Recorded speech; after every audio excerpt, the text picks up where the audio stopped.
Hello EDU131 students.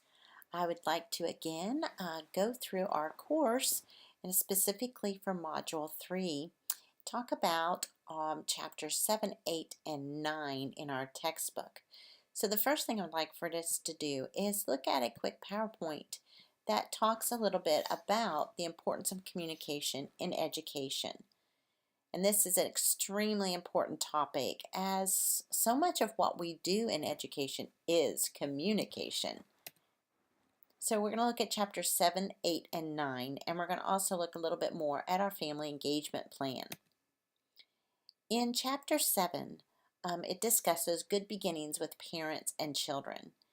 And of course, it's so important we establish relationships with families from the very beginning of when you meet them, when they come into your program or when they come into your classroom. And one great sample questionnaire is on page 203 in helping to just kind of getting to know the families a little bit better. It's nice to have that questionnaire. And then home visits are also a great first encounter with families. I know a lot of centers that do home visit, especially those that are working with Head Start. That is part of some of their requirements. But it's also great if you're not even a Head Start center to maybe possibly do home visits if that's appropriate for your program. Really get to know the children and their families and the environment in which the children are living. And it just makes for a wonderful start. I used to do that when I taught school, and I love to go in and visit with the children and the parents in their own home environment. And the children loved it because they were so excited to show you their room or to show their specific toys, their favorite things, and they just love to be able to do that. So that is one great way to get to know some of the families in your classroom or in your program.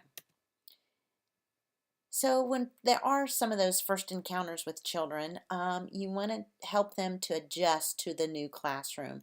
Some great examples are on page 211. And then dealing with separation experiences. How do we help parents and how do we help children? So we're going to prepare our parents first of all because they need to know it's going to happen, and it's good to let them know it's going to happen and then talk about ways that we can work together in helping that separation anxiety and separation experiences that children may have. Make sure that you're always welcoming parents into a classroom. I just really didn't like it when teachers didn't want parents to come into the classroom. I wanted to be a very involved parent as my children were growing up. So I tried to be involved in the classroom as much as possible. So you just want to make sure that you are welcoming to parents in a classroom. Develop children's trust in parents and discuss the separation experiences. So these are ways to help parents and children in the separation times. There's a great summary on page 223 that also covers that topic.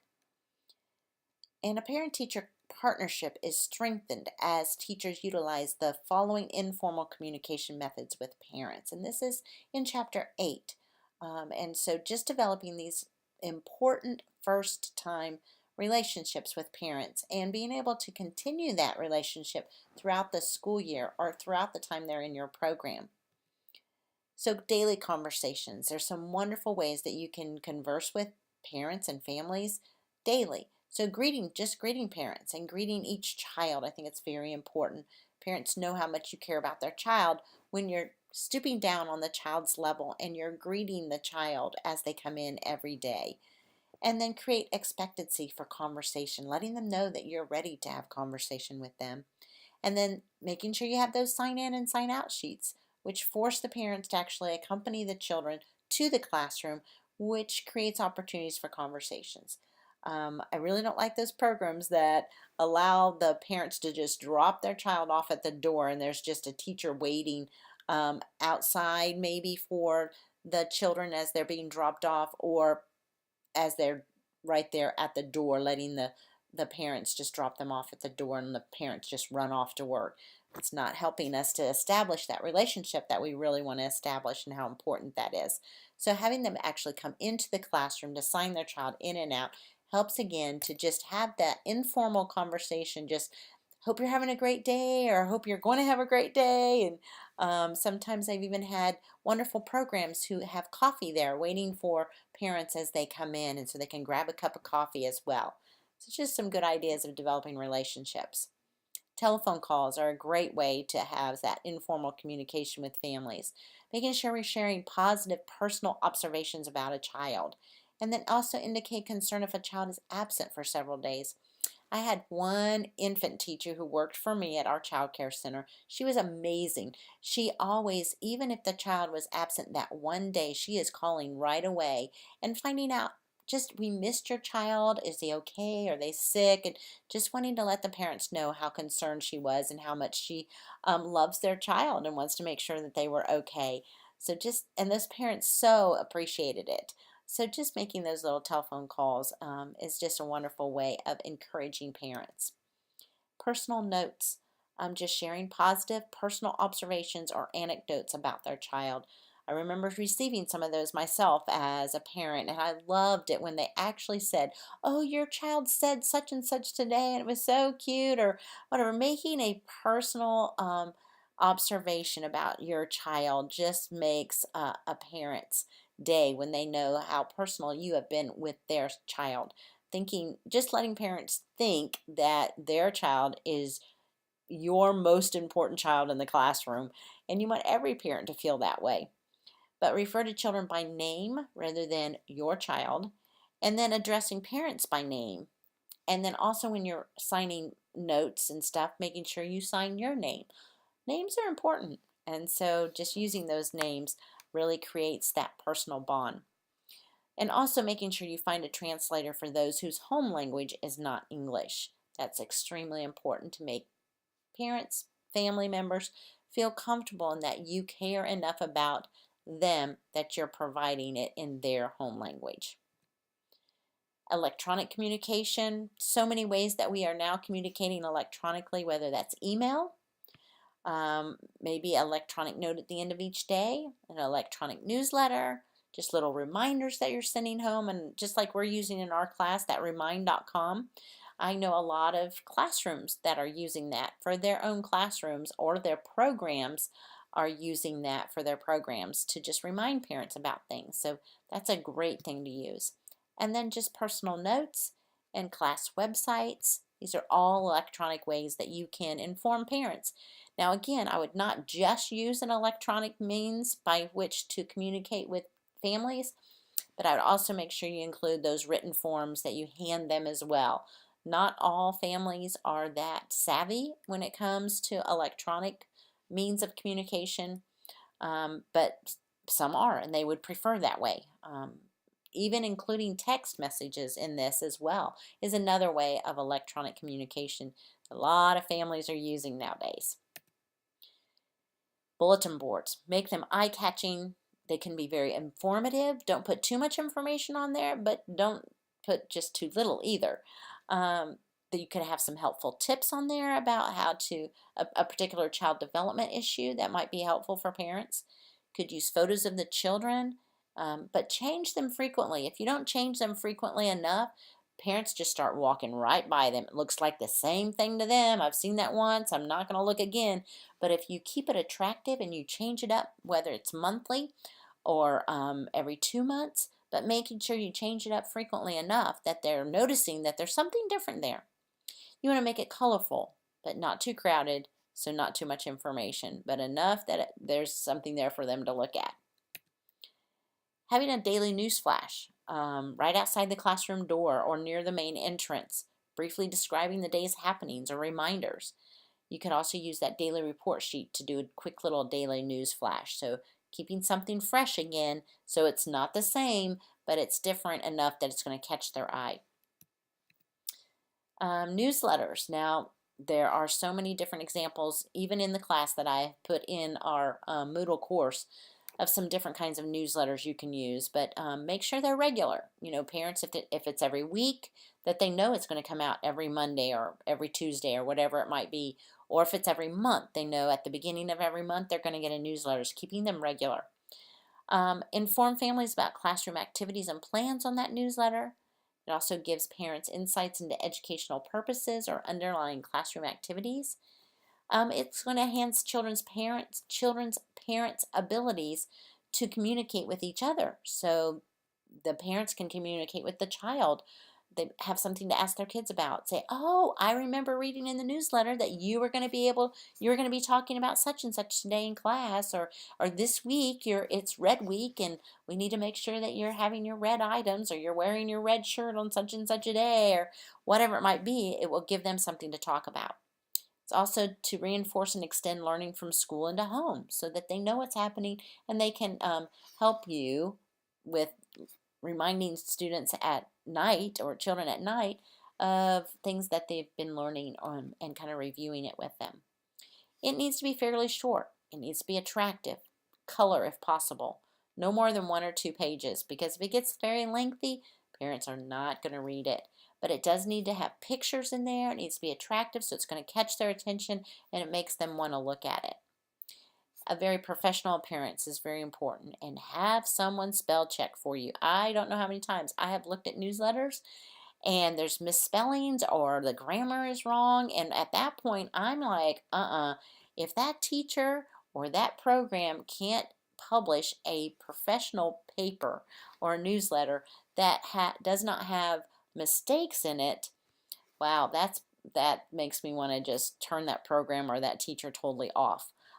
They need to make sure that you've proofread it carefully, and that that you as a teacher has taken the time to have somebody else look at it, spell check it, proofread it, and that you have taken enough time and energy into that you're making it professional.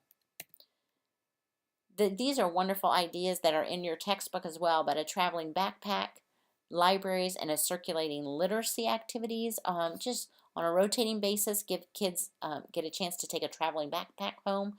There might be fun things in that backpack, and they can take it home, and it's, again, an extension from school to home, and it can support and promote literacy. So looking at page 249 in your textbook. Also, classroom displays are a wonderful way of communicating with families about the things that you're learning. Document panels. I know if you're using a Regio project approach, they use document panels all the time about displaying the process in which the children are learning about a certain topic. Just a wonderful, exciting way to display the children's work as well as the process of learning.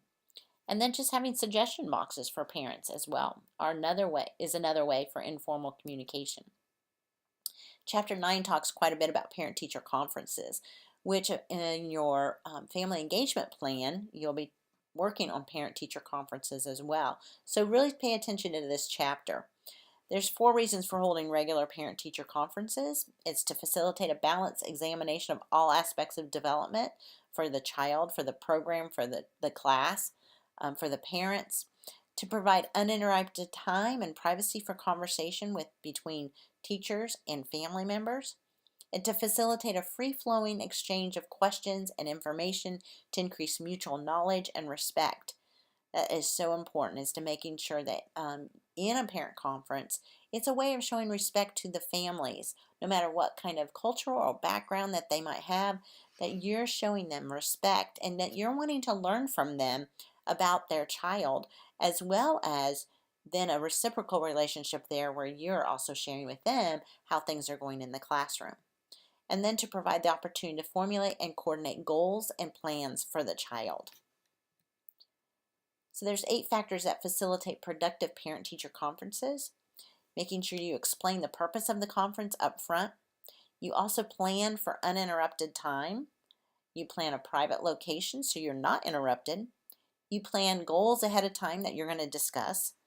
And then you make sure you help parents feel at ease. You're welcoming, you're warm, you're engaging in asking them questions about things about their child. You begin with a positive attitude, and then you encourage parent participation. Then at the end, you summarize things for the parents so they understand what you've talked about, and then what the goals are that you have for the child, and then how you're going to work together to meet those goals. One of the things that I always like to share with our students is to say, you know, one of the best ways in approaching parents, especially if there's a difficult situation with a child, is always use the sandwich approach, where first of all, you're talking about something very positive about the child, you're going over all the positive things, then you sandwich in between that maybe some of the challenges that you're having with the child, and then what you can do to work on it. And then at the end, again, you finish with some great positive notes and some wonderful things about the child. So it's easier for the parents to handle that maybe not so positive aspect of what's happening in between all the other wonderful things that are going on with their child. There's some pitfalls to avoid during a parent-teacher conference. You want to avoid using technical terminology. Many parents don't understand a lot of the terminology we learned as educators, so we want to make sure we don't use big words and language that they might not understand. You avoid the role of expert, that you're the expert and they're not, so you don't want to do that. And then we avoid negative evaluations. We avoid unprofessional conversations, so we don't talk about things that are not professional. We avoid giving advice. You're not there to be their counselor, so you don't want to give them advice about maybe some marital issues that they're having trouble with. And we avoid rushing into solutions. We want to think about it. We want to talk about it. Even when they might ask you a question you're not quite sure about, don't rush to give an answer, even if you think that that's what they want right now. You just want to say, you know what? I'm not quite sure what the best way is to handle that. Let me think about that and I'll get back with you.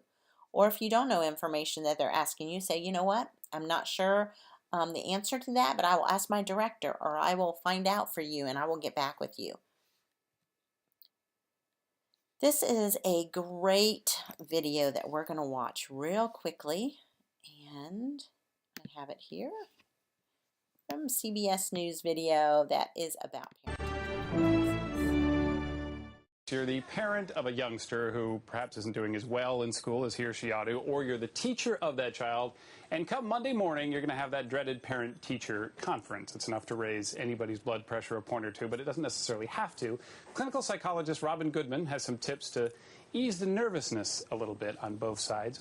Why is this such, as a student you're worried about it, parents are always anxious, teachers are anxious? Everybody, because it's like you're going to be graded or judged. Am I a bad teacher? Am I a bad parent? There's a lot of expectations and now pressure on everybody for the future, which is unfortunate. And this stuff is triggers. It's like, did you have a good experience when you were a student? Right. And now you're the parent, so you bring a lot of that into the room. So you really have to prepare going in. This isn't something you should go into cold. You should really think about it. Right, especially involve whoever needs to be involved. Like if you're, a divorced parent, make sure you ask questions of the other one, or have you both get there on time and be there together, and write down what your questions are. So think about some of this ahead of time before you even get in the door.